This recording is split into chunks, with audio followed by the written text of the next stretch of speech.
Freedom is the cure. Exercise your rights. Get out there and handle your business and don't worry about other people's business. That's nothing. There is nothing more important right now than that. You are now tuning in to the Roughnecks Podcast with your host, Cole Nixon. Much love. What's up, everybody, and thank you for tuning in to this week's episode of the Roughnecks Podcast. I'm your host, Cole Nixon, and my goal of this podcast is to bring on leaders in the world of athletics, coaching, entrepreneurship, and just life in general to try and motivate us all to be better. We shouldn't strive to be millionaires in terms of money, but by the millions of lives that we can impact. If you want to be a guest or have a guest idea that you would like to hear from, then shoot me an email at roughneckspodcast@gmail.com. Be sure to subscribe, rate, and review if you like this episode. Then head over to our social media and give us a follow on Instagram at Roughnecks Podcast, Twitter at Roughnecks Pod C1, Facebook at Roughnecks Podcast. And then don't forget to subscribe to the Roughnecks YouTube channel as well. As always, be sure to grab the bull by the horns and take control of your life. Let's get into this week's episode.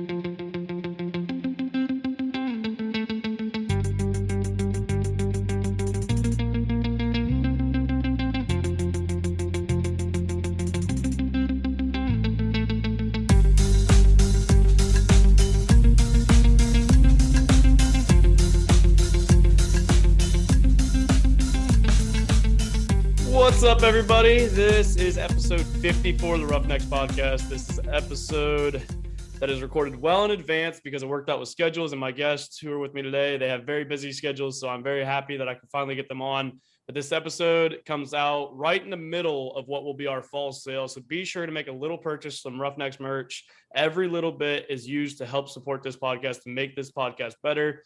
So just know that your money is going to something good. It's not necessarily going to me. It is just going to buy more equipment for the podcast. So I appreciate any of the purchases you guys make. That sale is open from Sunday to Saturday. Yeah, the 2nd, October 2nd is open until October 2nd. But joining me today, I have a double guest episode, which is, I believe, is yet to be done other than when I have my co-host. But I have a double guest. Welcome to Roughnecks Podcast, Butch and Bull of Risky Business. How are you guys doing? Good, man. Thanks for having us. Good. Thanks for having us. I really appreciate you guys coming on. I know you guys got a crazy schedule. You guys are stuck in Portland right now. You guys always have something going on, especially this is busy season with what you guys got going on. So I really appreciate you guys taking time out of your day to record with me. Absolutely. Yeah, we would have been in Reno today if the wildfires didn't cancel our show there in Nevada. So I watched the Smiths and I watched your guys' YouTube channel, and I was looking at what Granger was saying about like how the haze that you guys had in California when you guys were out there. That was just crazy. Bad. Yeah. And it seemed like no one even really cared. It was just like, yep, that happens. Yeah. I think it's, there was a few people there that were like, yeah, this is pretty bad, compared to when they normally got wildfires. But I guess Reno right now is pretty choked out. Like the air quality is even worse than it was in Susanville there in California. Really? Yeah. So to kick off all my episodes, I allow my guests to give a little background on who they are. So tell the Roughnecks listeners who don't know who you are, who you guys are. Okay. Well, I'm Bull. I am a transportation manager, bus driver for Granger Smith. I was in the 82nd Airborne for 4 years in the 90s. From Michigan originally, and see, I don't know how I feel about that though, because I'm from Ohio. So yeah, hey man, yep. I had to bring it up at least once. Yeah, our lighting guy, man, me and him, we just go back and forth because he's from Columbus, so it's even worse. And I'm from Ann Arbor. So, yeah, my dad actually works for the University of Michigan for the football team. So really? In athletics, yeah. So, we've done, I've taken Sean, our light guy, on tours and stuff. And he, then as soon as we leave there, he shits on us about it. I have heard, though, their stadium is one of the it's a really nice stadium. It's a really cool stadium. Yeah. I've never heard anything really bad about that stadium. Yeah, it's pretty awesome. I don't have a dog in that fight. but that was pretty awesome. Yeah, he's got his hogs in the fight because he's an Arkansas fella. Yeah, Arkansas. I'm Butch. I drive the band and crew for Granger, and The goons. I drive the goons around. And before that, I was from Arkansas originally, and that's basically it. I'm just a guy. Just a fella that I found and hired to drive a bus. Yeah. It seems like you guys go well together, though. It's almost like you guys are really good friends from what I've seen from your guys' YouTube Yeah, channel. we get along pretty good. Yeah. I mean, I met him. He was he owned a vape shop in the town that I lived in, and he lived there too. But I would go in and get juice for our vape, my vape, and he said he was getting ready to close down because the government was about to tax him to death. So he was shutting it down and going to get a CDL. And I said, well, we're going to be looking for a truck driver at some point. So once you get a little time behind the wheel, give me a holler. And then it just worked out that we ended up getting a different truck driver and needed a bus driver. So he had just jumped in a bus and learned. So we've only known each other, what, 4 years? About 5 years. So, but yeah, it's rare to find somebody that you can get along with all the time. Yeah. Just When the stuff's breaking down and stuff, we'll get on each other. like anybody else. Yeah.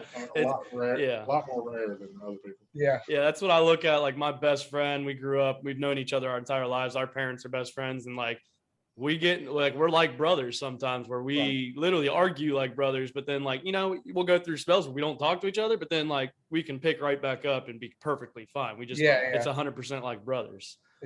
Yeah, we'll get into where like I think something's wrong and he thinks something's wrong, and we both think each other are stupid for thinking this one wrong or this one wrong, and then we just got to walk away, and then we come back like, okay, which one of us was right? And sometimes it's probably neither. Yeah, most of the time. Yep, a lot of times we've already replaced a bunch of parts before. We're like, wow, that was a simple fix if we'd have done it right the first time. Yeah. So first thing I want to say on this podcast, I want to thank you, Bull, for your service. This month, actually, I have topics on my podcast, and this month is actually sacrificed in honor of the 20th anniversary of 9/11. And I just wanted to say thank you for your service. I really do appreciate it, because in a world today and with things that we got going on right now, it's almost underappreciated. So I am one of those people. I was raised that way, and I will always stand by that. I really thank you for your service. I appreciate it. Thank you. Now, Butch, I got a question for you, though. Yeah. And it was off of the popular YouTube series that Granger had with restoring the truck, which you guys spent a lot of time doing. I got to ask you, what do you think's going on with the world right now? Well, it is sure enough gone bananas. We've went off the rails for sure. Yeah. That is for sure. It's you start leaving people behind. We've just Negotiating with terrorists. negotiating with terror. We're a laughing stock right now. yeah. Which I never thought would be something that in my lifetime that I'd see. I No. never thought it either. But going off the Earl Dibbles Truck Jr. Truck Restore, you guys spent a lot of time. That's where I actually first found you guys. And I think that's, I'm going to assume where a lot of people that didn't know of you guys found you guys originally. But I got to ask one question first, which you guys probably do not have an answer to, and it's okay. But do we have a time frame on when this truck's going to actually be finished? Yes, we do. We do. Really? I just got it. It's coming out in our new episode, which would be, what's this Sunday? I have no idea. Here, I don't want to get the date wrong here. The 29th. Or wait. I was going to say, wait, the 29th. This month. It's coming out September 5th, our new episode on Risky Business with Butch and Bull. I went to the shop that's working on it, got a little update. We're looking at about mid-October, and I always got to assume it's going to be a couple weeks after, so I'm thinking 1st of November-ish. Okay. I think there's a lot of people out there itching to know that answer. Yeah. We'll get it back, and we still got to put headlights in it, and a few things once we get all it's put together, and there's been there's been a few issues as far as they buy brand new bedsides and they're just Chinese garbage. Mhm. So they're sending them back, and then they've got to use the ones that we have and make them, so it's just taking a little more time because they got to do a bunch of body work on them now. Some of the Yeah. parts, ridiculous. The holes be 2 inches off. Yeah. Really? Yeah. It's Yeah. always something when you're working on a truck, though. There's always something Yeah. that never goes smoothly. I've noticed that with my car that I just actually had to go work on today. Right after work, I had a flat tire and was like, great. And I had another cracked rim, which I've had cracked Always 3 something, times. So Yeah. it's always, my dad gives me crap because I'm a Ford guy, and he's like, they circle the problem on the front emblem, right? Yeah, no doubt. Yeah. But so I want to talk a little bit about that process of the truck rebuild. You guys started that when COVID hit, I believe, and it almost seemed like Granger was just kind of giving you guys something to do, and it just turned into, it worked out well for him. It made him content. So is that Yeah. why you guys started it? Did Granger just one day finally, you know what, let's just work on this truck? Well, yeah, originally he said, hey, let's just get it started, because it sat for 6 years, it had moss growing out of it. And Yeah, he said, do you think you can get it started? we said, sure. And we got it started, but it had a blown head gasket. And then once it's like, yeah, we can replace that. And then it just snowballed till we took it down to the frame. Yeah, once we got the engine pulled out of it, we're like, well, why not just go all the way? Yeah, nothing was changing with the world that we figured it No. give us something to There was do. no end in sight. We needed something to do. It still seems like there's not an end in sight at I this know. point. It's crazy. Yeah. At But least we're still out doing shows now, though. yeah, Yeah, that is it's- true. Yeah, that was tough. I'm- It was fun being home for a year, and I had a baby. Well, I didn't have a baby. My wife had a baby. Like a week before they shut down everything. So I was fortunate that I was home for a year and a half, really, before Mhm. I had to start taking off on him, because in this business, if we're gone 300 days a year, he wouldn't know who I was right now. Yeah, exactly. That's one of the things I was going to talk about on this episode too, is like the sacrifice you guys make being tour bus drivers. Like you guys get pulled away from your families a lot. So like talk a little bit about that and handling that and how it can be a little bit of a struggle, but at the same time, it's just the way of it, your life. Yeah, I mean, I think the biggest part of it is, your wife. My wife, she just knows that this is the business, and she's been dealing with it for 15 years. I've been with Granger for 7, but I was in the music business, 5 years before that. So, it really depends on the person that you're with, how they handle it. Because if you get out here on the road and she's, nagging you and crying, complaining, and, calling and thinking you're out doing bad stuff, and, that'll just eat away at you. And the next thing you know, you're like, I got to get out of this business or get rid of my wife. Yeah. One or the other. Yeah. So it is, man. It's tough. It's tough. Yeah, my wife's a nurse, so she's, gone doing nurse things half the time anyway. So it just kind of worked out. I waited till, my kids were grown before I ever got into transportation of any kind. But And I waited till I was damn near dead to have a child. So It worked out. really. yeah. But we talked a little bit. You guys have been working on that truck, but your mechanic skills have been put to a test a lot lately, it seems like, with those buses that you guys have had. How often do you normally have breakdowns? Is this like a normal thing, or is this kind of just been a little more than normal? It's more than normal. Yeah, this last couple months has been way more than normal. We usually go a few week stretches without major problems. We've had to have roadside and like take it somewhere to be fixed way more times in the last 2 months than we have in the last 2 years. I mean, you Some of just that had can be to, attributed to being off for a year. yeah, Those they buses sat. sat. Yep. That makes sense. I never And actually we would thought have of had that. new ones. We would have had new ones by now if 2020 didn't cripple the industry, Yeah. So you guys have that. I mean, you just flew back out. You guys just flew back out there to pick up a bus, didn't you? Because you guys had to basically fly home because it was stranded there. Me and Chris were talking about that last night when we recorded. You guys had to fly back out and pick up a bus. Yeah, I ended up leaving mine in Denver for 3 weeks to get work done. I drove home from Denver to Texas, and then we did like 2 shows while I was home with one of our other buses and a semi truck because my trailer was still with the bus in Denver. So yeah, then I flew back once we got it. And when I got there, then there was something else wrong with it. So, you know, it was just, it's like deflating. When you get there, you're like, all right, everything's going to work out good.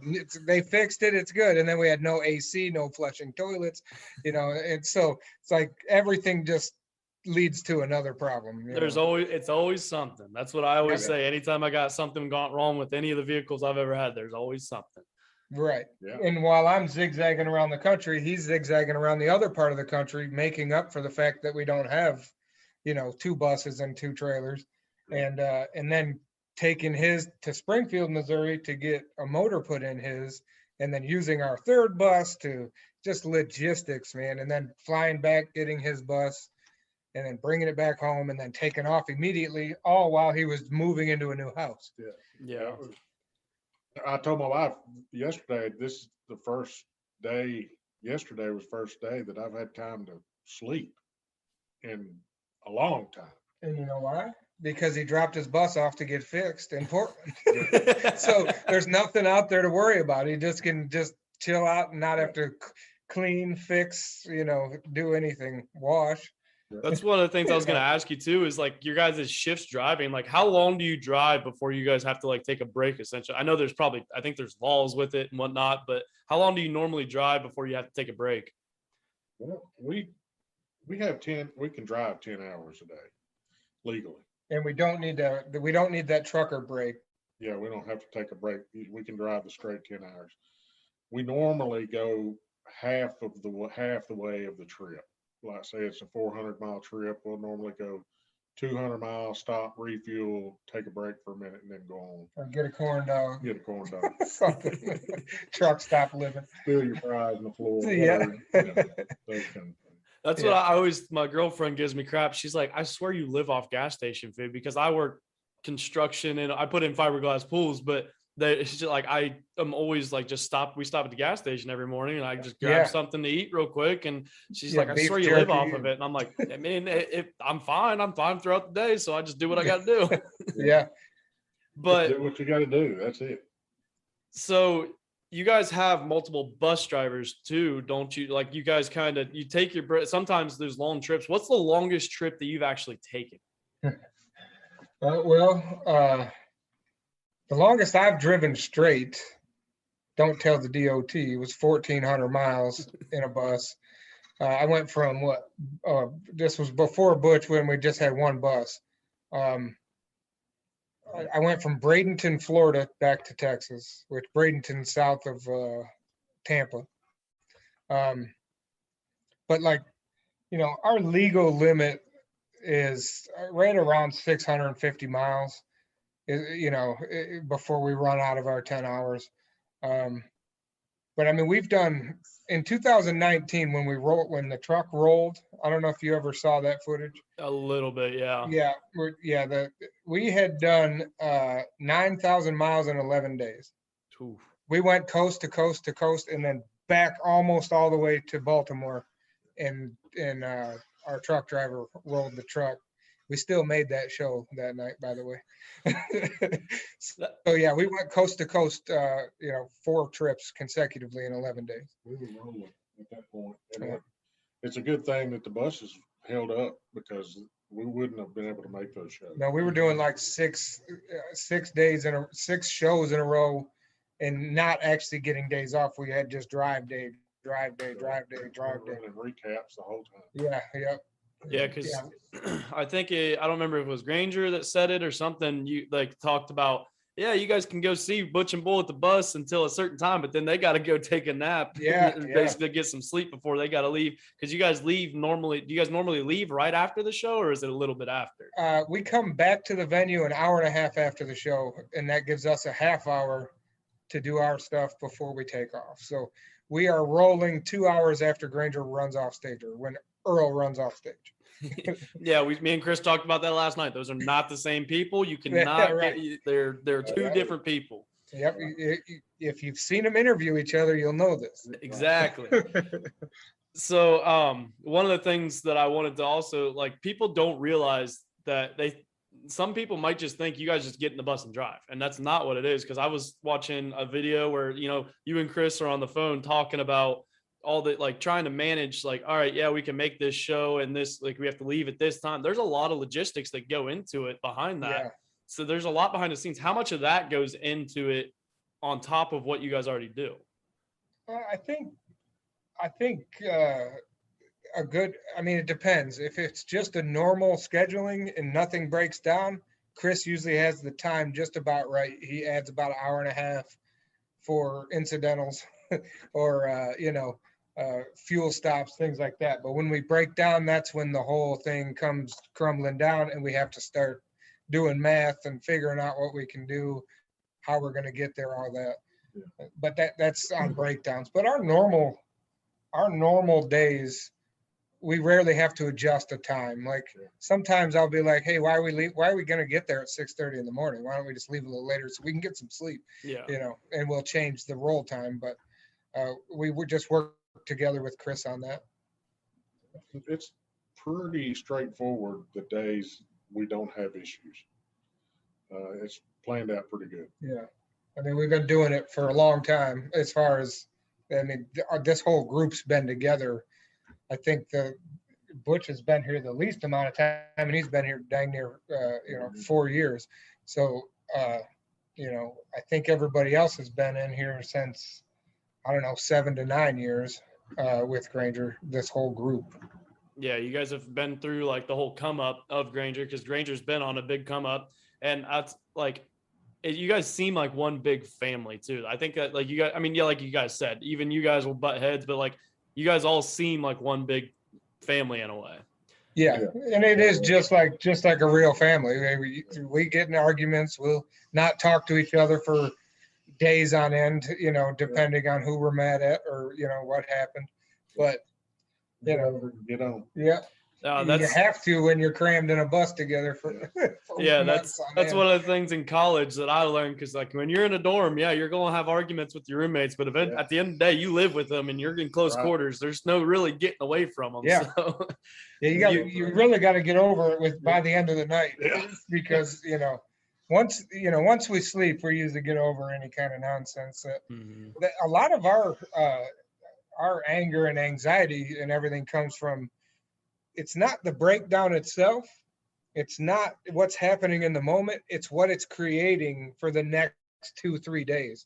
Because we know we're going to end up with no sleep for the next 2-3 days trying to catch up with everything until we get a day off and have everything fixed where we can actually say, okay. So that's what gets us. It's the days right after something terrible happens with the buses and we ended up driving or staying awake for 36 hours to get where we needed to be because we had a 15-hour breakdown on the way, which took a whole sleep day out of our schedule. Exactly, yeah. So, and we try our best to say, okay, well, we can make it, but we have to let you know that if we get tired, we're shutting her down. Yeah. And they understand that, And they understand it's safer for them at the same time. Like you don't, yeah. So, but all those bus drivers, I'm sorry. We haven't missed one yet. You better knock on wood. Yeah. We haven't, have we? Whatever you do, just don't miss that Grand Rapids one, because that's the concert that I'm actually coming to. That's one of our favorite venues. The intersection is awesome. We love it. It's just it's a I don't know what it's a club, but it's big. Like, and the stage is big. Our parking's decent. It's kind of hard to get up in there with the trailers and stuff. So we got to back up a weird spot, but we love it there. And plus that's my home state. So I usually end up seeing friends and family and stuff up there. So we'll be there. As long as that governor doesn't shut stuff down. That's true. That's what I've heard, that governor's a little tough up there. Yeah. My parents still live in Ann Arbor, so Hey, I hear all about it.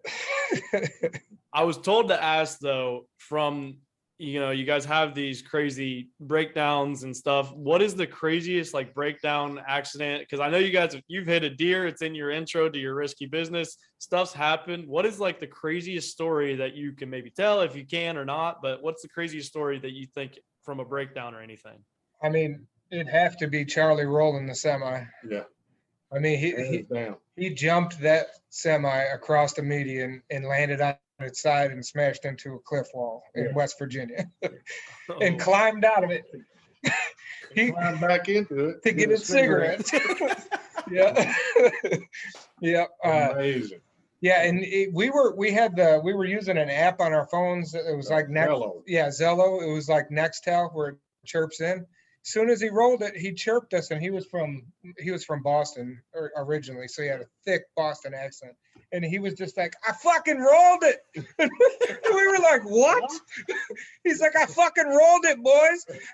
What do you mean? He's like, "Slow down," because we were behind him, and it was really foggy. He's like, "I'm crossed the whole road." Now, What are you talking about? shut the interstate down for like 8 hours. Yeah, we were talking. We were in a conversation with Chart. All three of us were just talking, yakking back and forth for miles and miles and miles. Then all of a sudden, Charlie disappeared out of the conversation for just 30 seconds, and then he piped back up. I fucking rolled it. And we get up there, and there's Yee Energy shooting out of the freaking trailer. I mean, because we had at that time we had pallets of that shit in the back of the truck. Yeah, it was just stuff everywhere. Yeah, and he was perfectly across the interstate. Yeah, straight across. Yeah, I'll send you a picture you can throw up somewhere on the screen, because we've got pictures of it when it was across the road, and he just climbed right out of the windshield, and he's like, apologizing and stuff, and we're like, dude, are you? Yeah, you could just kind of lay down on the side of the road if you want. Crazy. So how did you guys actually get into being bus drivers? You kind of told the story a little bit with Butch, but Bull, how did you get into being a bus driver? I was a tour manager. Well, I got into the music business by just working for a rock band named Evans Blue.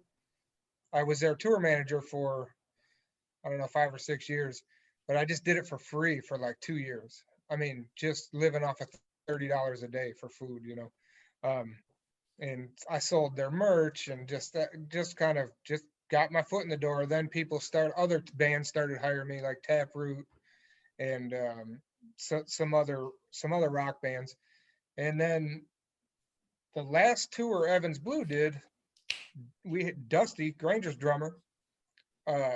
He filled in for our drummer in Evans Blue, and that's how I met Dusty and our old sound guy Frank. So yeah, that's what ended up happening. I ended up meeting Dusty and Frank. They said, "Hey, Granger's going to be looking for a bus driver. Would you be interested?" I said, "Yeah, sure." And I met him up at the machine shop one day, and he said, "Hey, January 1st, do you want to move to Texas?" And I was like, "Sure." And that was 7 years ago. So that Texas, I don't know much about the Arkansas weather, but from Michigan to Texas is a whole different change in that weather. That's for sure. Yeah. How much different from Arkansas? Yeah, Really? Arkansas is a little more muggy. Moist. I hate that word. Yeah, it's blazing hot, and but we get, my electric bill from the AC is just astronomical in the summer, and then it's like nothing the rest of the year. It's just summer. You just can't beat it. There's nothing you can do to make it better. That's where people I talk to that like want to move down south, like a lot of them say Florida from Ohio, at least that I talk to. And I'm like, you guys realize like how muggy and stuff it is in Florida? Like it's. Yeah. And it rains like every day at 4 p.m. Just to make it even more muggy, Yeah. But like a lot of people are like, "Oh, I hate the cold," and I'm like, I mean, you get pretty used to it, because I got the person I actually started this podcast with is from Texas. He's from right outside San Antonio. He was my roommate back in college. And it's just like him and some of the other kids that I went to college with, because I played college football. And like, we got kids from all over the country. We got kids from California, Florida, all over the place. And they'll come up. And the funniest thing is always that first snow, because it snows and it's like a little kid. They're like, what is this? And I'm like, dude, this is nothing. They're like, it's so like, even in the fall, they're wearing like their big winter jackets. And we're like, oh, just wait until like the middle of winter, bud. You're about to get a rude awakening. Yeah, that's a good thing about our job traveling, is we get to get out of that heat and come up to like, it's like 65 out, it's just perfect. Do you guys ever have the problem though, like where you're going to a show, like say you're coming from Texas to Ohio? I don't know how much you guys tour in like the winter months, but like when you guys come like to those kind of states that have the snow, where you guys run in the roads that are bad, and does it kind of set you back? Do you guys plan for that, I'm assuming? Yeah, we try to. Yeah, it's kind of the same way as breaking down, really. We just know that it's going to add time. Yeah, that's all. And still, like, I think we've only been late a few times because of weather. We plan on leaving a few hours earlier or whatever we got to do. We watch the radar, and it gets real bad when we're up here in the Northwest when it like we're coming back up here in November. And we got to go over, Snoqualmie and all these different passes. So, we can't put chains on our buses because we can't remove the wheel well covers like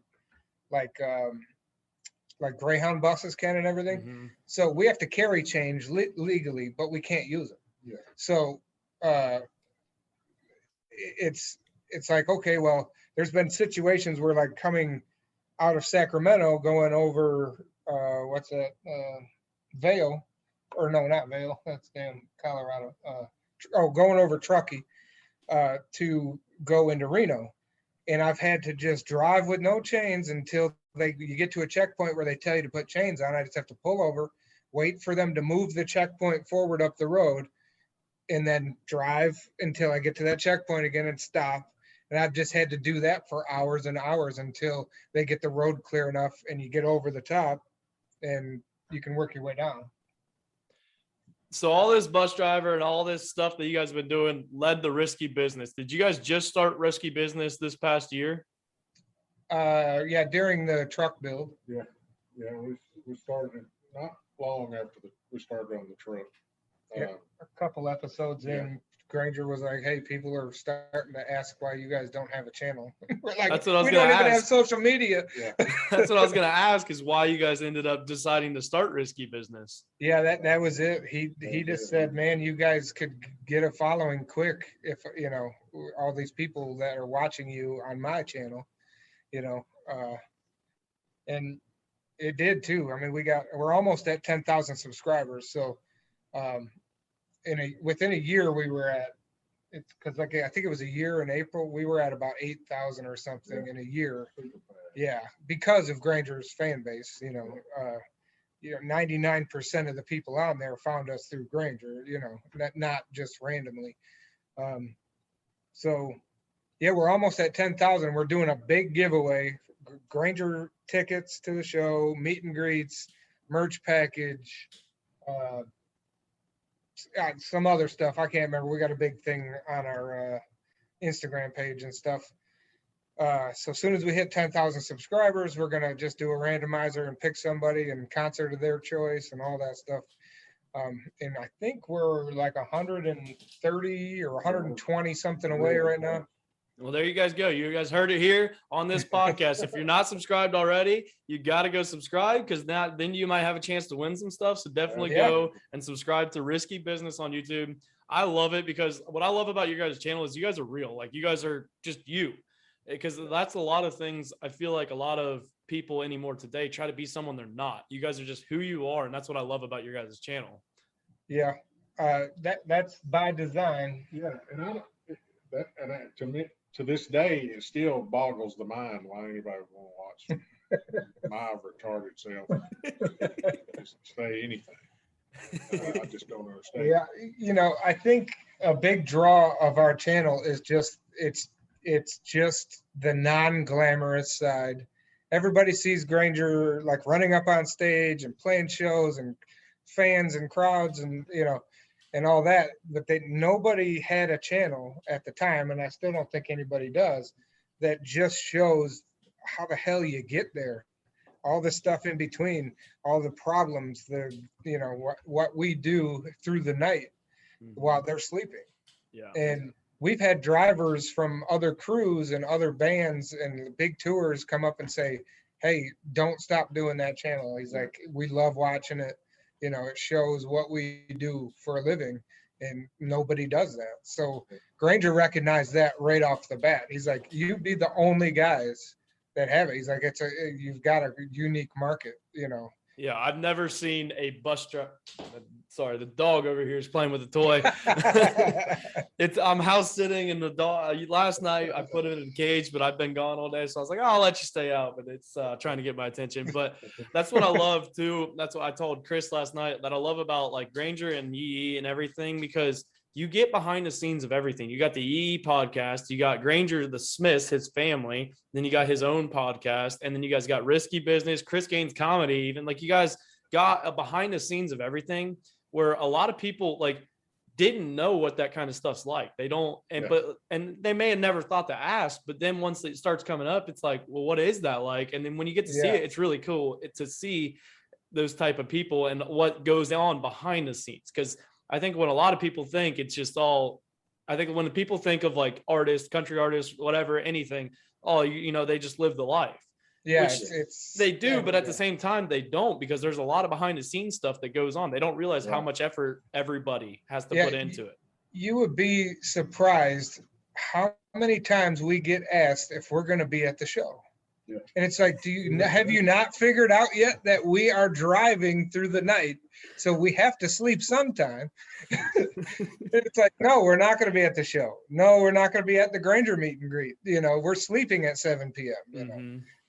Yeah, because I saw one of the people that went through the meet and greet had a Risky Business hat on, which speaking of which, I ordered a Risky Business hat. I was hoping it'd be here in time. I ordered it too late. That was my fault. I've been thinking about it, but I just didn't get it out in time. I saw the order come through, and it's one of those things where they're print on demand. So they take like 5 days or so before they get them printed and sent out.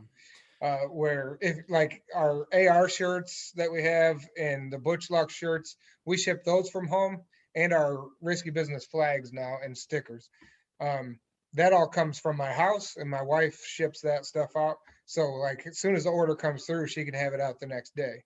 But this other stuff that's on our website, butchandbull.com, by the way. I was going to say, where can people buy some merch? Yep. Butch, the letter N, bull.com. We've got tons of stuff on there, but a lot of it's print on demand, so we don't have to have it sitting on a shelf at our house.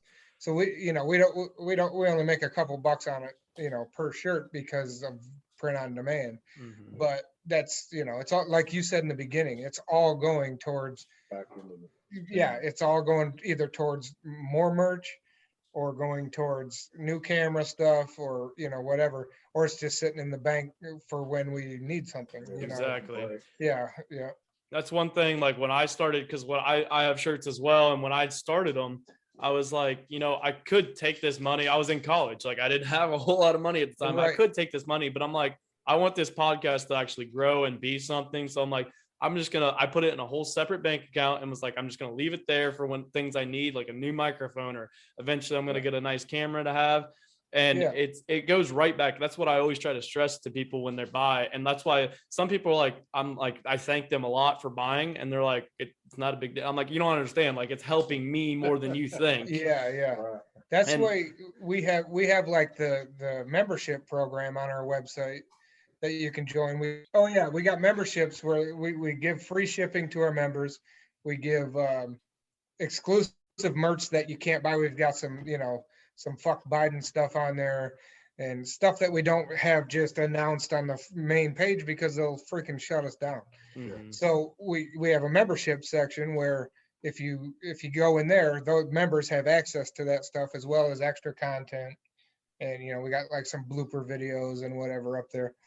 And we thank people like crazy. We're like, we can't believe you're paying $5.99 a month to, and they're like, they may not even buy anything because we don't have anything new, but they keep paying because they're like, it doesn't matter. We're just trying to support your channel, not, yeah.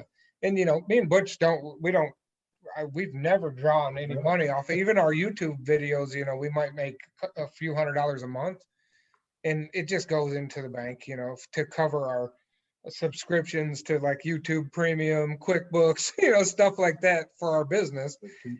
Yeah, and that's it. We've never drawn a paycheck or anything, and we don't ever expect to, and we just still can't believe that people pay for, you know, to have a membership, but we appreciate it, you know.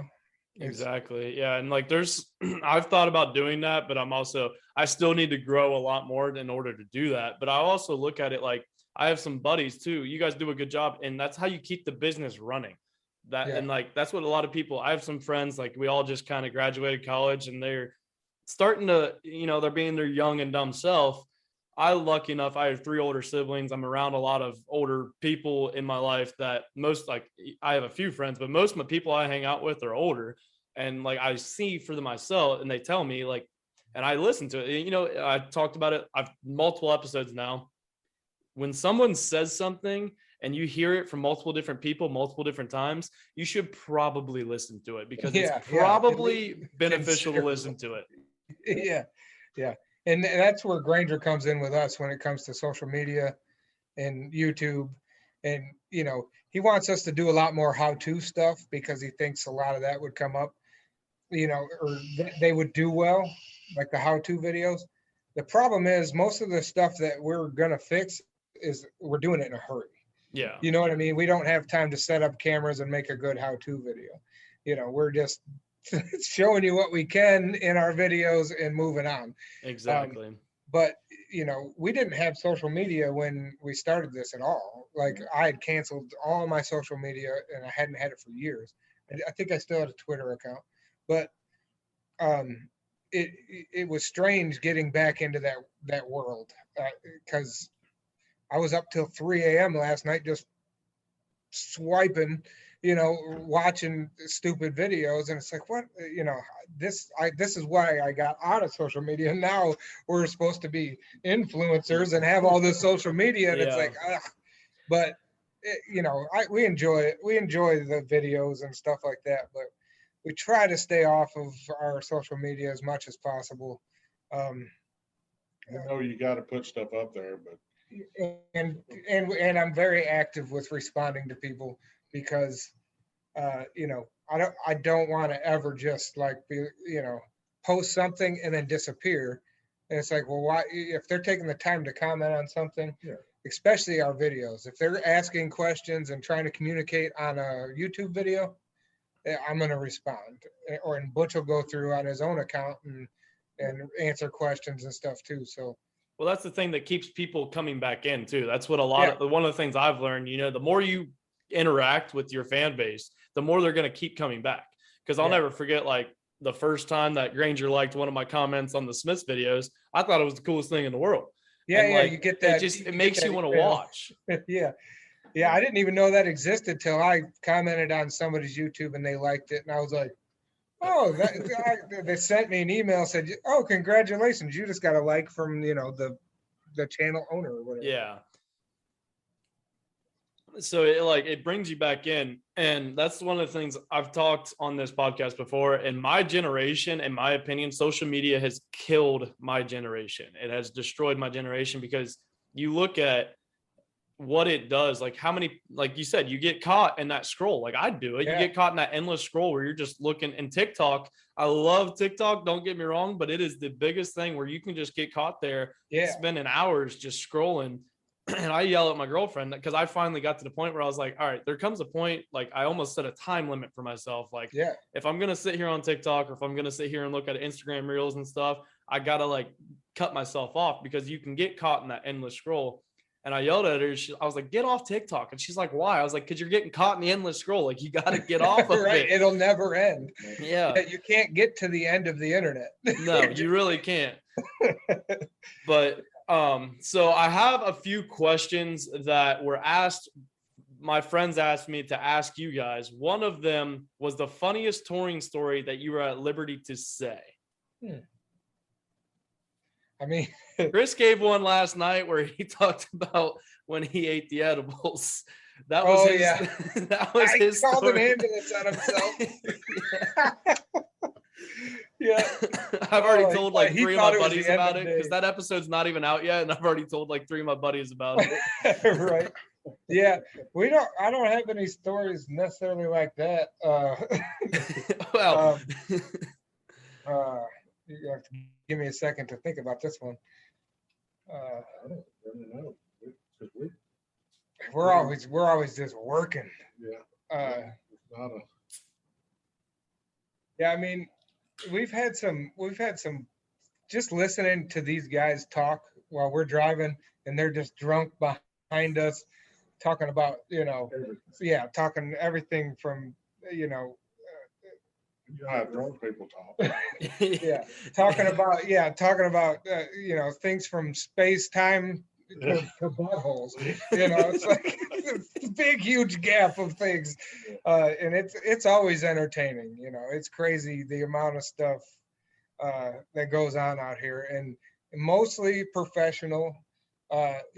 Everybody knows they've got a job to do, so it's usually the end of the night when they're all drunk and we're just waking up, and it's like, man, just get the hell away from me so I can do my job, because they're just hanging all over you, and oh, yeah. we're best friends.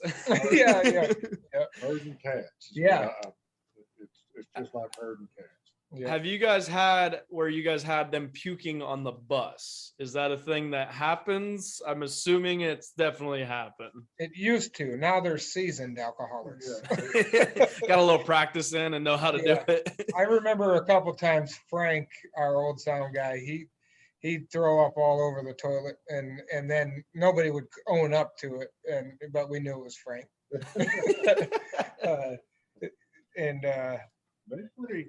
They're pretty good about not having that issue anymore. Yeah, I mean, we've had like friends of friends that would come out, like Granger's friends.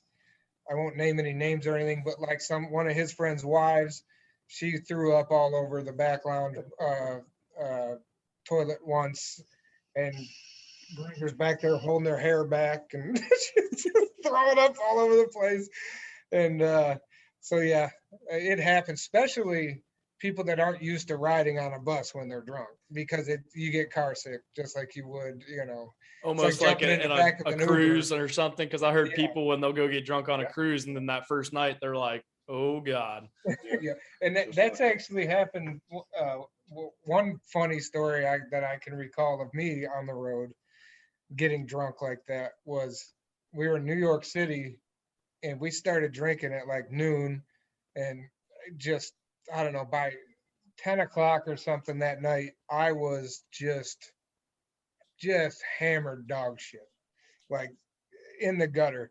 And I was trying to figure out the subway map because I was leaving. I was like, I gotta get back to the hotel. I'm trying to figure out what subway to get on or whatever. And next thing I know, Tyler just walks up to me, Granger's brother, and says, "Hey buddy," he's like, "I got you an Uber outside." And I was like, "All right, man, thank you." So I get in the Uber and I'm like head hanging out the window like a dog, just hoping I wouldn't throw up in this guy's car. And he just dumped me off front of the hotel. And then I woke up the next day like, well, now I feel like shit and I got work to do. So I try not to drink too much while I'm on the road, because it's things That like next morning, I've Yeah. already realized, even though I went to college and like, you can wake up and feel perfectly fine in college, but it's like as soon as you graduate college, it's like, nope, I have a hangover now. This is awful. Yeah. The older you get, the worse it gets. Yeah. Takes I 3 like I days. said, I got 3 older siblings. My oldest sister's 38, I believe, and she's told me like, listen, it's just gonna keep getting worse. It doesn't get any better. Right. Yeah. And if you work construction, you don't want to be out in that heat, digging pools and, No, with a mean hangover. yeah, It it I don't know doesn't how matter. these guys do it. The guys in the band and crew, they'll go to bed hammered at 7 a.m. and they'll be up at 10 loading in. It's like, man, I just couldn't do it. Well seasoned. Yep. I mean, when you do it enough, you get used to it in a way. Yeah. Another question from a fan, a friend, blah, blah, blah, was drink or beer of choice. Miller Lite. Yep. That's what I figured because that's what you guys normally drink. Then I was watching one video with Bull, and you cracked open the last Coors Light in the fridge. Yeah. Yeah. Because Coors Light showed up at the farm because Earl did a video with a Coors Light in his hand, and they dropped off a van load of Coors Light. So we just started loading up the fridge every time we found a case laying around. We're like, all right. Yeah, but don't drink beer out of that fridge unless you're Butch. Yeah. We say don't drink our beer, but it's the beer we stole from Earl. I can't believe Earl left any beer laying around. That's just astonishing to me. So much he couldn't keep up with. Yeah. You'd be surprised how many times we find full beers sitting out in the sun because they did like some sort of photo shoot with it, and then they just set it down, and I'm like, there's 2 freaking beers sitting here that could have been drank. That is just a waste of a beer. Who does that? Yeah. Another one is, if you could be anything but a bus driver at this point, what would it be?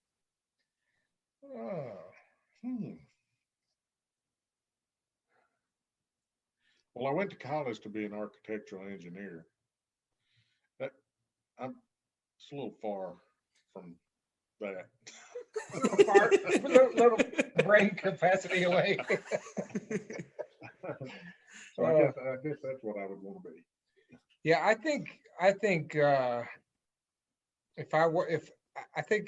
the one tiny little regret I have is just not staying in the military, because I'd have been retired from the military by now. I could have retired at 38, and I'm 45 now, so that's kind of a regret. And I think I would have liked to just have stayed in and seen where it went from there, or I could be dead, Yeah. So it's I think that's what I would have liked to be if I was going to be anything. I was on the radio for a little while. I went to school for radio broadcasting as well. So it's between those two, but regular radio nowadays is just garbage. No, I can't even listen to the radio anymore. Yeah, so that's why I was so glad when E radio came out. I was like, at least there's good songs consistently. Like you don't have with just some buffer in between instead of commercials. Yeah, you don't have to deal with. That's the thing. We listen. We put the radio on at work and stuff, and it's like you'll listen to music for a little bit, then all of a sudden, like you realize, like I feel like we've been listening to commercials for like 20 minutes. Yeah, because I think it's like 16 minutes out of the hour is commercials. It's like 8 minutes every 30 minutes. It's terrible. Yeah. So I'm glad I didn't stay in that business, but I really wanted to be at the time. I mean, it was just the end of the 90s and early 2000, and I was on a couple radio stations, and I thought it'd be cool job to have, but I'm glad I got out of it. But back then, that's when music was also really good. Yeah. Now music, sometimes you look at it and you're like, I like country radio anymore today. I really struggle with. Yeah. Because it's very hard to listen to. Yeah, and it's all, without offending anybody, if you have the last name or the big name, you're automatically put on the chart at number 1. Mm-hmm. I mean, there's no way to go up. It's just like boom, Luke Bryan, Jason Aldean, whatever. You know what I mean? It's like boom, boom, boom. You got your top 5, and everybody else is down at the bottom just picking up scraps. Yeah. There's no way to get to the top.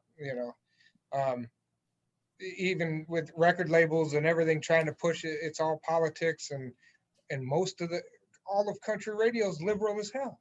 Oh, it is. Because they're all the city folks dealing with it. Most artists are not, but the actual radio programmers and everything, they're just, it's literally, if Luke puts out a new song, it's just number 1. That's it. It's crazy how like Luke or like Luke Combs even, or like Morgan Wallen, they release a song and it's automatically in the top charts that day. Yeah. Like how does that even happen? It's because the radio programmers put it into heavy rotation immediately without it being tested. Like something like Granger's might get put on at 2 in the morning and start slowly getting more plays and get put on in the in the morning drive, then the afternoon, and then the evening, and then it gets into heavy rotation. And it takes months. By that time, he's already released another single or whatever. Yeah. With the bigger guys, it's like, boom, it might be number 2, number 3, and they just kind of swap spots. Whoever's in that top spot gets knocked down to number 2, and then it immediately starts dropping off the chart, and then they put out another one straight to number 1.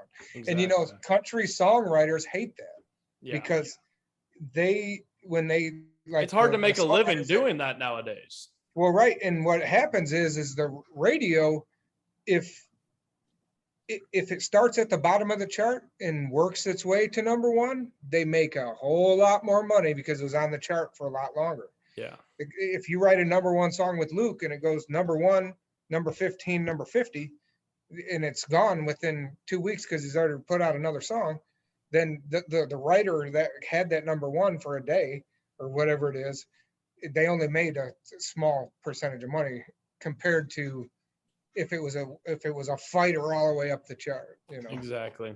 And that's why I appreciate Granger's music, especially because you get to see the behind the scenes. And I think that's why he's built such a fan base, in my opinion, is you look at Yee. I talked about this with Chris a little bit. Yee definitely helped him build a fan base because that's where I fell in love with him. Was I already listened to his music a little bit, but then I found Yee Apparel and I was like, oh, this stuff's awesome. Yeah. And I've had multiple girlfriends in the time, but anytime a Yee launch comes out, they're like, you're about to spend $150. And I'm like, you know what? I'm going to, yes, that's what I'm going to do. Yeah. And like my girlfriend now, I had my birthday just passed and I got the email, you get a 20% off or whatever. And I was like, oh, I got this. I think I'm going to buy some Yee stuff. And she's like, seriously? And I was like, listen, it's my birthday. You can't get mad at me now. Right. But then I was like, you know what? The fall launch is coming out in September, so I'll give it a little bit of time and I'll wait till the fall launch. Yeah, I've already sent a text to Caleb last night, said, hey, pull me out this, and this. So that way it doesn't get sold because I've already seen what's coming out, and these are the 3 things I want, because we represent our own merch, we represent their merch, and that's all we wear. And Butch wears his heavy metal shirts, but when you're a 5X, you pretty much wear whatever you can find. Well, I can tell you this: you guys are both going to get a shirt, and I will promise there's a 5X for you, Butch. I promise. It will probably be the only 5X we'll ever make, but I will promise that it'll happen. That's what we do. We get one made for Butch, and then the rest usually only go up to 3 or 4X. Because some of them are even hard to, like the print on demand stuff. They're like, we just don't make it in a 5X, but he either has to shop at a Harley shop or Ahmed the tent maker. Another question from the fans was, how much does it cost to fuel up one of your buses? Maybe not today, because I know today is a whole probably different story, but what does it normally cost to fuel up one of your buses? I was going to say, if you're talking about Texas or California, they're 200-gallon tanks. Right now it's costing about $600. I'm so mad you said that though, because my buddy, I was just with him earlier. We went and looked at a truck and he goes, I guarantee you they're 200-gallon tanks. And I was like, I don't know. And he was like, I promise you they're 200. And I was like, okay, whatever. 200-gallon tanks. Just like a semi, it's got 100 on one side and 100 on the other. Mm-hmm. Yeah. So it's about, we put, I think the most I've ever put in it at one time in California was like $660 or something, maybe. Yeah, like I say, normally we stop halfway on the trip each time, so we're not burning the whole tank. Yeah, we're putting 300-400 in it. Yeah, usually it's 300-400 a night. Yeah, every night. Yeah. In each one. And remember that there was one time, I don't know if you saw this episode or not, but his bus was so empty sitting at the farm that we were afraid he wasn't going to make it the 6 or 7 miles to the truck stop. So we had him go to the little tiny Weir store where we're at, and he put 212 gallons in it. in a 200 tank, a 200 gallon tank, it shit 200 gallons. So it was The literally, fill net, it's got a large fill net. yeah, something. It was running on vapor for sure. It was running on that. Another one, I'm pretty sure somebody that asked this one follows your guys' channel and everything. What do you think of the government? I think it's dog shit. Yeah. Yeah, we got to see the shirt. Got to show the. Yeah, there we go. There we go. That's what I think. We have those on our website. We've got some other like America 2021 that has only the red states on it. So some other ones, but yeah, our government is garbage. It's garbage.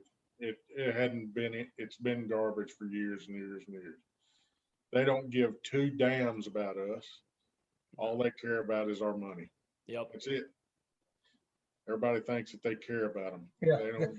They care about our health and our Yeah. safety, and Ridiculous. no, they care about controlling us and taking our money when you don't have a seatbelt on, or when you know, just like the dingers in the trucks or in your personal vehicles telling you to put your freaking seatbelt on.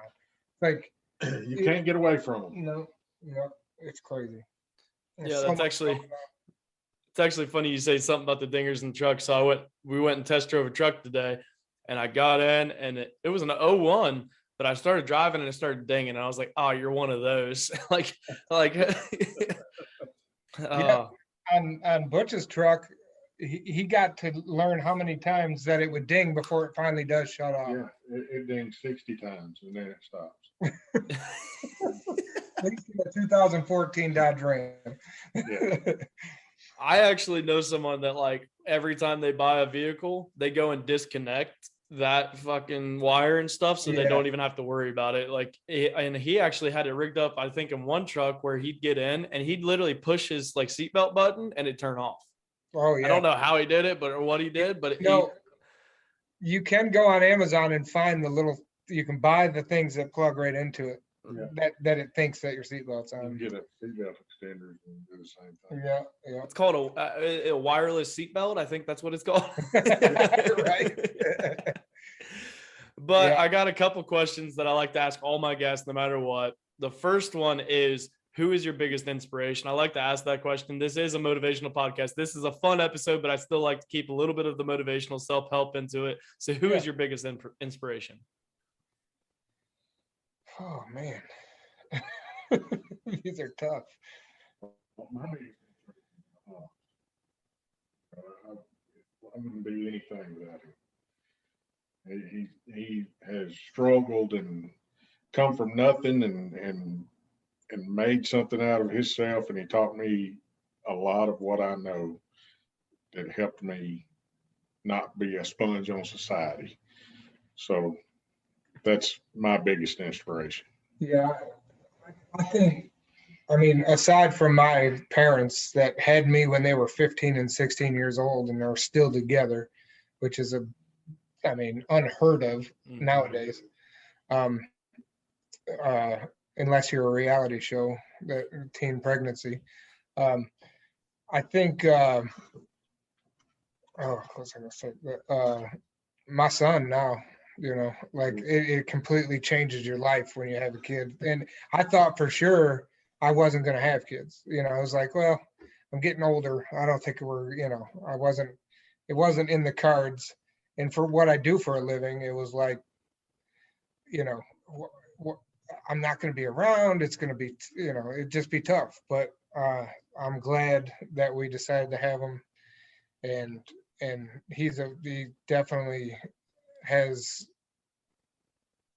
inspired me to work hard, make sure he's provided for when I'm gone. And, scares me to death. But, I just did a will yesterday on LegalZoom because, I got to think about this stuff now, it completely changes your mind frame. So, but he inspires me to live better and try to do the right thing now.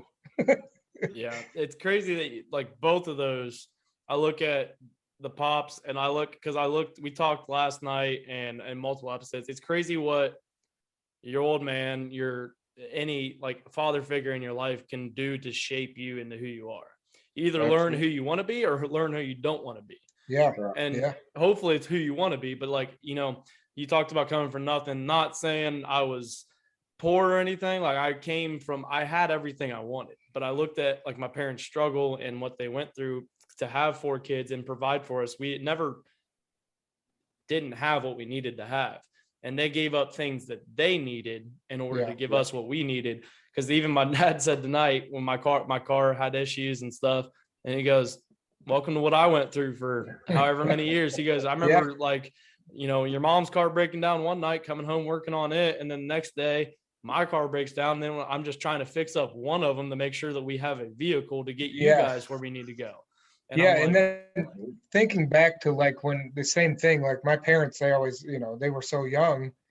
They had, I mean, we were poor, but we had a roof over our head. But that's how I learned how to, you know, first of all, get a damn job, work hard, buy your own damn car, replace one tire if you have to, you know what I mean? Like not, you know, now it's like, oh, my tires are bad, I'm gonna go get 4 new ones, you know, but back then it was like, I had to learn how to do my own brakes, oil changes, you know, all that stuff. And that all attributes to, you know, what I do now, just common knowledge of mechanics. And same in the military. It was like, I was a diesel mechanic in the military and a paratrooper. So I would jump out of planes with tools, you know, and we'd set up motor pools and stuff, and we'd be out there fixing stuff. And I remember when I went through my my training for diesel mechanics in the military. It's called AIT, Advanced something training. I can't remember now, but I was really sick for like a week, and they said, well, you're going to have to recycle back and do this whole class again. And I said, well, what was the class on? And they said brakes. And I was like, let me take the test. And I took the test and got like a 97%, and I just moved on, you know, because I already knew, because I had to do it, you know, at a young age by myself, you know, or with my dad kind of showing me too, you know. So once I took that test, they were like, all right, then I guess we'll just stay with the same class, you know.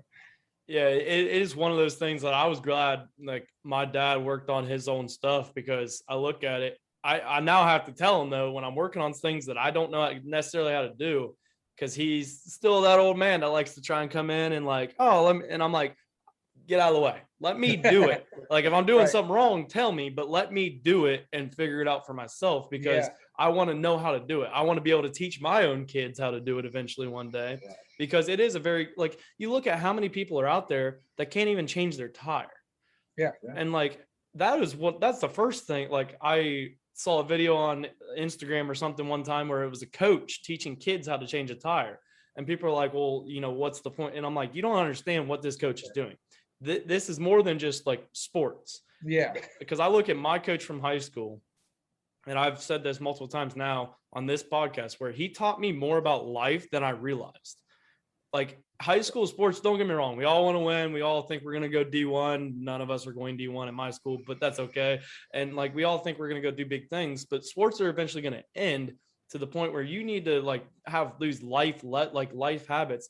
And I almost put a shame on schools that don't teach, you know, we need a financial class in school. We need a auto body class in school. And that's one of the things, because we have we call it CTEC, where it's basically people go to school the last 2 years of their high school career, and they learn like diesel mechanic or fire, like in PT, any of these things. That's more beneficial. And I looked at it, I was like, I wish I'd have done that, because I'd have been better off. I'd have been able to go get a job right out of high school and not had to feel like I need to go to college to get a very expensive piece of paper that says I'm qualified. That doesn't even qualify you for a job anymore today. Not today. Like I get when our parents were telling us to go to college because that's what you're supposed to do. I couldn't go to college. I didn't have the money, and I wasn't a good athlete, so I went in the military. But I knew I had to do something, because I was just on the wrong track. I was just drinking and doing drugs and, you know, just being a, you know, Idiot. yeah, being a worthless. Oh, I've told my parents multiple times, if it would not have been for college football, I would have never gone through college. I'd have been a dropout. Yeah. Because I drank and I was an idiot. I like, you're a college kid. You want to have your fun. Yeah. But Yeah. I'm that person that I had too much fun and not worried about my classes. Like we had class checks to make sure we were even in class. So like it forced me to go to class, because if you weren't in class, you were running at 6 a.m. the next day and nobody wanted to do that. So you're like, I'd rather sit through this 2 o'clock class than run at 6 a.m. the next morning. Yeah, no doubt. Yeah.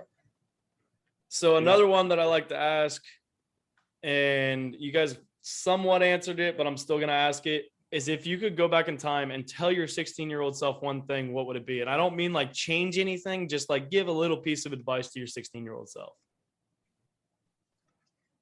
Mine would have to be work for yourself.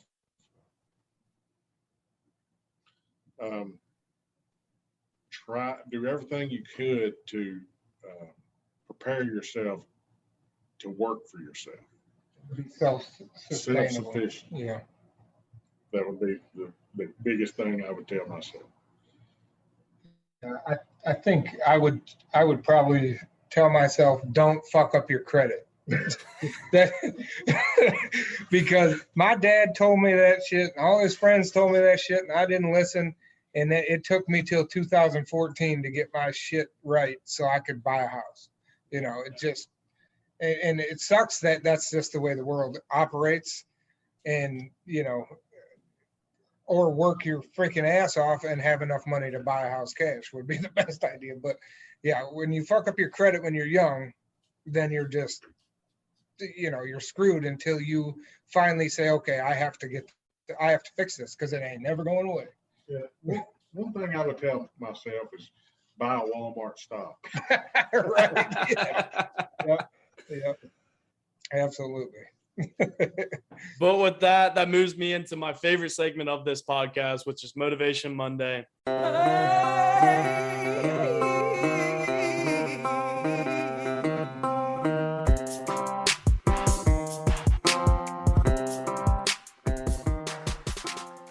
Motivation Monday is where I allow the guests to give a little inspirational bump to the Roughnecks listeners as they listen on Monday morning. This one should be fun and it should be real, and hell, it might hurt some people, and I really don't give a shit, because that's in my generation, we get hurt, but at the same time, it's what we need. So what do you guys, what does Risky Business have for Motivation Monday? Freedom is the cure. Exercise your rights. Get out there and handle your business and don't worry about other people's business. That's nothing. There's nothing more important right now than that. 100%. In the world we live in today, that is 100% true. People are not understanding what a glorious right that we have in this country, like to be free. And we're starting without, I don't normally get this way, but without being too controversial, like we're starting to lose our freedoms. Oh yeah. Yeah. And people do not realize it. We're not losing them, we're giving them away. Yes. Yeah, Yes. because, 100, yeah. yeah, because people are complying. We need to just stop complying. Yeah. Remember, they work for us. Exactly. It might not look like it, but they do. They get paid with our tax money. That's what a lot of people, I think, do not understand, is like we are the ones that are running them, essentially. They're the only reason they're doing what they're doing is because of us. Yeah. So if And because we somehow or another, they got elected in and they'll never leave until they're elected out. yeah. There needs to be term limits. Oh, It's your life, live it. Don't let them live it for you. 100%. Right And- now, they are living it for everybody that will listen. One of the big things that I like that you said is like, I forget what you said now, but it was like, be you. Don't worry about what other people think. Yeah. Because in my generation, especially, there's too many people that worry about, and social media is the big thing, Yeah. where people worry about other people. And it's like the whole keeping up with the Jones. Like, stop trying to keep up with the Jones and just be who you are. I told my roommate this one time, I don't want to make a lot of money. And he's like, what? And I was like, don't get me wrong. I want to make a good amount of money, but I also fear what I become if I start making too much money, I don't want to be one of those people that I hate, that I despise because they It can change. change you. Yes. And like I like at the same time, I want my kid to grow up. I don't want my kid to grow up in a struggle, but I want my kid to grow up realizing you got to work for what you want. It doesn't just get handed to you. You got to work for everything you fucking want in your life. Yep. And get them out, and when you do have kids, put them in the dirt. Yeah. Don't Yes. don't sanitize them top to bottom, and because then he'll have an immune system where he has to wear a damn mask. You know. So yeah, you got to just like you said, you got to live your life and don't worry about what other people think. You don't worry about. I don't, when we're at home, I'm not thinking, man, I wonder what Butch is doing right now. You know what I mean? I'm worried about what I got going on, my family, you know, and I don't care what other people got going on. And that sounds harsh to some people. It's like, okay, I'm sorry that you're going through some struggles. You know, I would love to help you, but I've got my own struggles. And so does everybody else. Now, if Butch said, hey man, I need some help with something. Yeah, sure. I'm on my way. But I'm not sitting there thinking, I hope Butch is okay, you know, or just worrying about other people's problems. You have to live your life. Yeah. Because you're the only person that can live your life. There's no one else that's going to live it for you. And that's another thing that we talked about. Like, you're the only person that knows you're lying to yourself if you're thinking about like, oh, I'm not worried about that. You There's could a say that lot to of somebody. people out there that would love to live your life for you. Yep. And they're allowing the government to live their life for them. Yeah.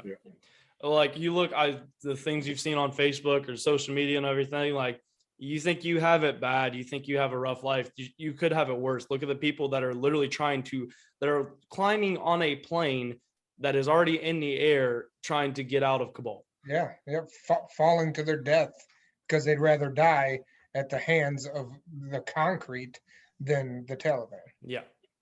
People, you think you have it bad. That's what I've always said. Like, anytime people come to me with problems and stuff, and that's why some of my friends, that's probably why I have a very small friend group. But at the same time, the friends that I have, they realize, like, I just had somebody text me today and they're like, hey, I need advice. And I know you're always honest with me. Like, I'm not going to sugarcoat it.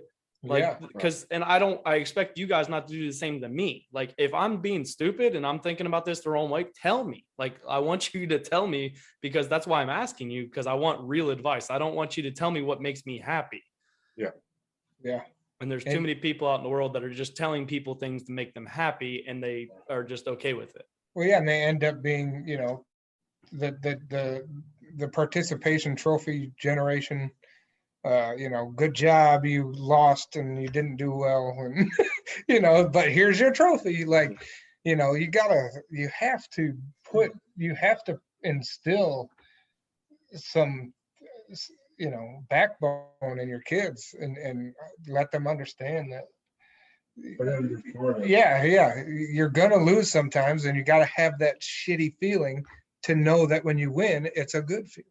Yeah, because that's one of the going off of that. One of the things we talked a lot on this podcast is, you know, you learn a lot more from those losses than you ever will your wins. Yeah, your wins will not teach you necessarily anything. Your losses teach you what you did wrong, what you need to fix, what you need to improve. Yeah, you think of somebody like Tom Brady. He wasn't number one overnight. No. He wasn't the best quarterback of all time overnight. He had to take beatings over time, you know, and shitty teams and work his ass off at an age that he damn near shouldn't be in the stands for that, you know, and he's still, you know, killing it. Yeah, people are like, oh, why is he still playing? Because he still feels like he has something to prove. Yeah, and because he worked his ass off for it and he doesn't want to give it up. Yeah, and you look at someone like, it's going off kind of the Patriots. Cam Newton just got cut today, and you know what? That's going to teach him a lot. Yeah, like, he was a starting quarterback. He was a great, pretty good quarterback that just lost a job, and that's going to teach him a lot about, you know, maybe he got too comfortable. I don't know the details of it. Maybe he got too comfortable. Maybe he relaxed too much. And a quarterback, not Mac Jones, not the same Mac Jones. We're getting into the football talk, but not saying Mac Jones is the answer for Patriots. I don't really think he is. I'm not a big fan of Mac Jones, but he lost his job. and Well, he's and got to you learn from it. you watch some of these athletes and they become personalities instead of athletes. Mhm. You know, they become, oh well, you know, LeBron James. You know, I'm going to comment on political issues. Nobody gives a shit what you have to say. Go and play basketball, dude. Like, you know, and you're not oppressed. You got more money than Bezos. Yeah. Sit your ass down and shut up. Yeah, 100%. Yes. And Cam Newton was one of them dudes that just had that attitude, like his whole time in Carolina. That's why they got rid of his ass.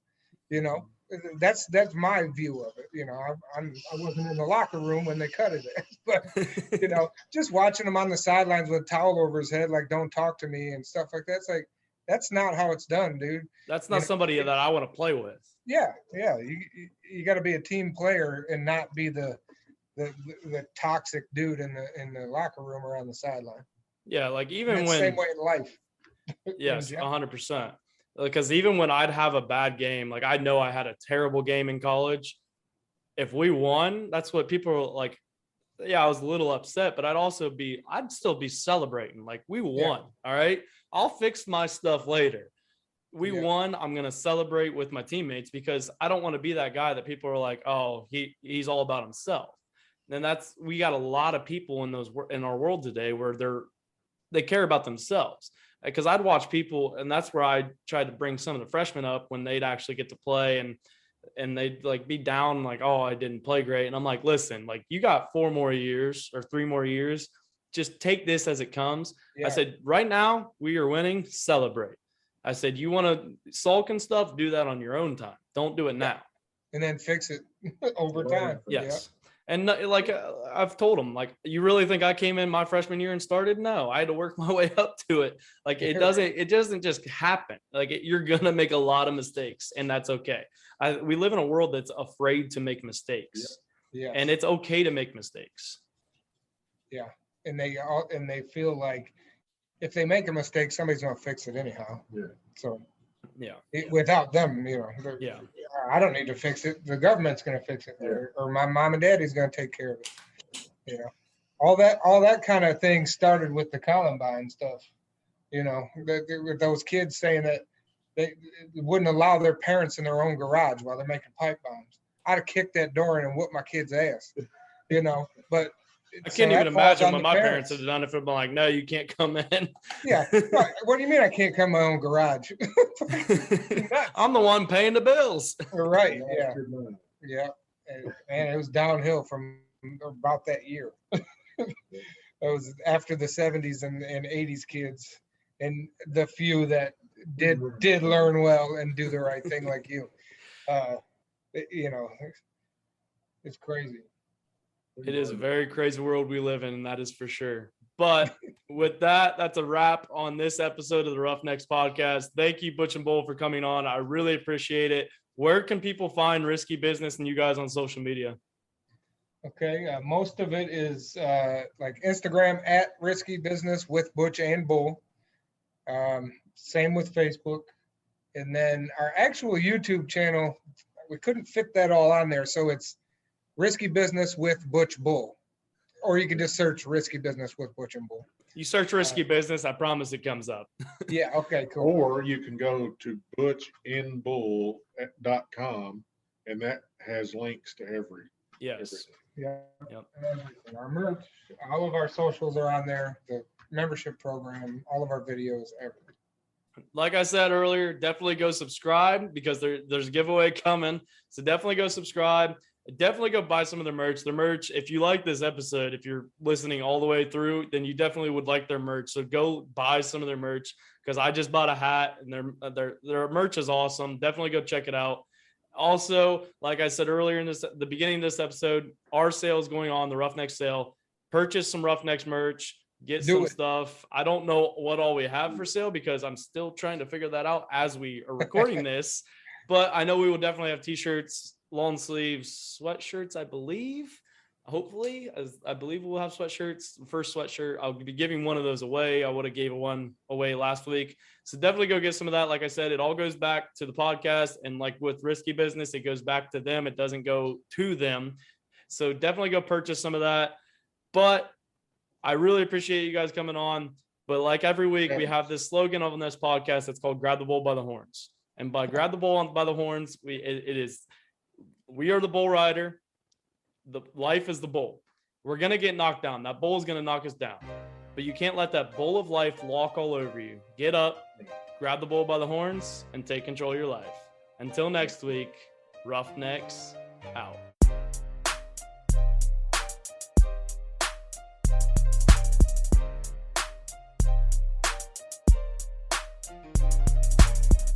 Oh, thank you.